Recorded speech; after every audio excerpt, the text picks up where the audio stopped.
let's take a look as far as when it comes to these previous statements that he has made in the past, in last year, February, where he says that something good has been achieved as far as the visit of Prime Minister Modi is concerned upon taking charge as a US president for the second time, and Donald Trump, that meeting happened. In June, the following year that we are looking at, the Prime Minister is an asset for India on a global stage, and this has happened after Operation Sindoor, to which the stand that he continues to stick with, saying that the Prime Minister has the energy, dynamism and also the willingness to also engage. And remember, he was also part of the multi-party delegation that had reached out to the world exposing Pakistan. Then the Prime Minister's Ramnath Goenka lecture on this, he had opinionated that Prime Minister's speech served as a call to action.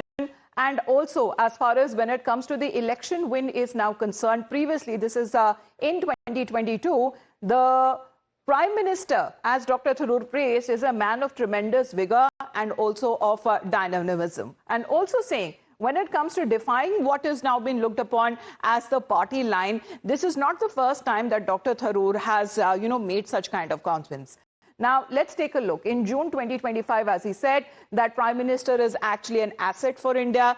Then he has said that he is proud that a man like him has led Operation Sindoor. And thereafter, when it comes to exposing Pakistan globally, multiple delegations were sent to 5 nations, and he was part of one of those delegations as well. Then saying that Operation Sindoor was effectively executed, and also saying, admitting as far as when it comes to emergency is concerned, back in the 1970s, it was a dark chapter on the occasion as far as in July 2025. Then contradicting his own leader, Rahul Gandhi's statement on India being a dead economy, he has countered that saying, no, India is not a dead economy. And once again, hailing the Prime Minister's lecture as a cultural call to action. This happened last year in November. And then, if you would remember, this was pretty recent as far as when it comes to President Putin's visit to India is concerned. Rahul Gandhi not invited, and he was visibly upset over that. But Dr. Tharoor was invited. And even when we talk about the recent statement that has been made by Dr. Tharoor,